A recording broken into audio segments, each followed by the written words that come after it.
Chapter 48. The Mystery of Iniquity. It has ever been the design of Satan to draw the minds of the people from Jesus to man, and to destroy individual accountability. Satan failed in his design when he tempted the Son of God, but he succeeded better when he came to fallen man.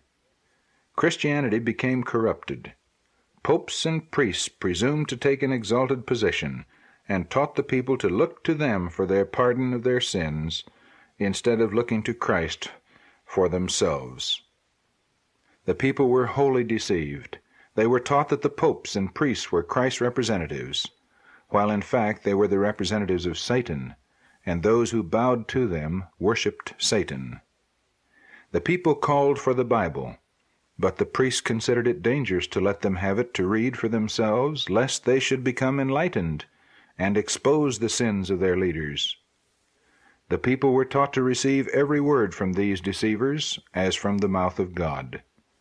They held that power over the mind which God alone should hold. If any dared to follow their own convictions, the same hate which Satan and the Jews exercised toward Jesus would be kindled against them, and those in authority would thirst for their blood. I was shown a time when Satan especially triumphed. Multitudes of Christians were slain in a dreadful manner because they would preserve the purity of their religion. The Bible was hated, and efforts were made to rid the earth of it. The people were forbidden to read it on pain of death, and all the copies which could be found were burned. But I saw that God had a special care for His Word. He protected it. At different periods there were but a very few copies of the Bible in existence. Yet He would not suffer His Word to be lost, for in the last days copies of it were to be so multiplied that every family could possess it. I saw that when there were but few copies of the Bible, it was precious and comforting to the persecuted followers of Jesus. It was read in the most secret manner, and those who had this exalted privilege felt that they had had an interview with God, with His Son Jesus, and with His disciples. But this blessed privilege cost many of them their lives. If discovered, they were taken to the headsman's block, to the stake, or to the dungeon to die of starvation. Satan could not hinder the plan of salvation. Jesus was crucified and rose again the third day, but Satan told his angels that he would make even the crucifixion and resurrection tell to his advantage. He was willing that those who professed faith in Jesus should believe that the laws regulating the Jewish sacrifices and offerings ceased at the death of Christ, if he could push them farther, and make them believe that the law of the 10 Commandments also died with Christ. I saw that many readily yielded to this device of Satan. All heaven was moved with indignation as they saw the holy law of God trampled underfoot. Jesus and all the heavenly host were acquainted with the nature of God's law. They knew that He would not change or abrogate it. The hopeless condition of man after the fall caused the deepest sorrow in heaven, and moved Jesus to offer to die for the transgressors of God's holy law.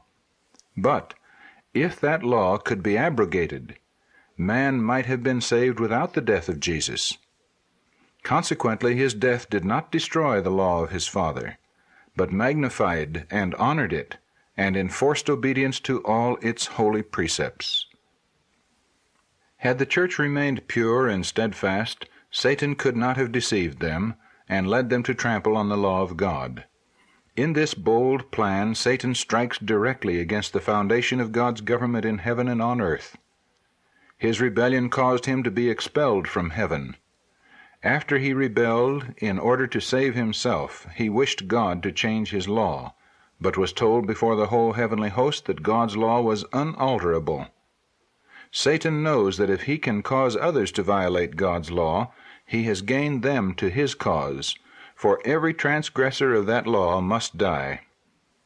Satan decided to go still farther.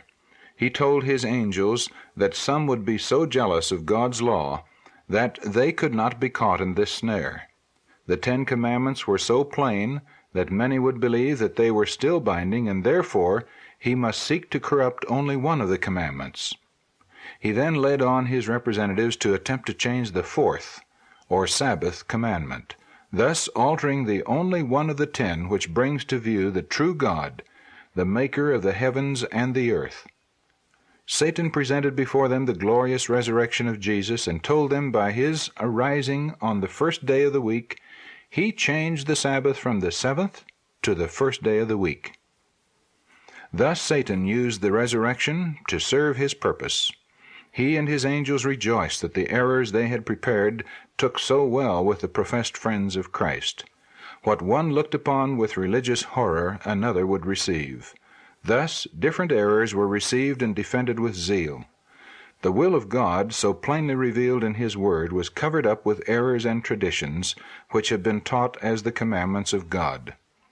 Although this heaven-daring deception will be suffered to be carried on until the second appearing of Jesus, yet through all this time of error and deception, God has not been left without witnesses. Amid the darkness and persecution of the church, there have always been true and faithful ones who kept all of God's commandments.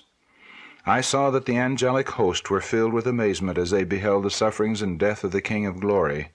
But I saw that it was no marvel to them that the Lord of life and glory, he who filled all heaven with joy and splendor, should break the bands of death and walk forth from his prison house a triumphant conqueror.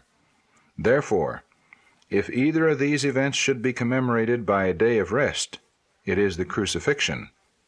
But I saw that neither of these events was designed to alter or abrogate God's law. On the contrary, they give the strongest proof of its immutability. Both of these important events have their memorials. By partaking of the Lord's Supper, the broken bread, and the fruit of the vine, we show forth the Lord's death until he comes. The scenes of his sufferings and death are thus brought fresh to our minds. The resurrection of Christ is commemorated by our being buried with him by baptism, and raised out of the watery grave, in likeness of his resurrection, to live in newness of life. I was shown that the law of God would stand fast forever, and exist in the new earth to all eternity. At the creation, when the foundations of the earth were laid, the sons of God looked with admiration upon the work of the Creator, and all the heavenly hosts shouted for joy. It was then that the foundation of the Sabbath was laid. At the close of the 6 days of creation, God rested on the 7th day from all his work which he had made. And he blessed the 7th day and sanctified it, because that in it he had rested from all his work. The Sabbath was instituted in Eden before the fall, and was observed by Adam and Eve and all the heavenly host. God rested on the 7th day, and blessed and hallowed it. I saw that the Sabbath never will be done away, but that the redeemed saints and all the angelic host will observe it in honor of the great Creator to all eternity.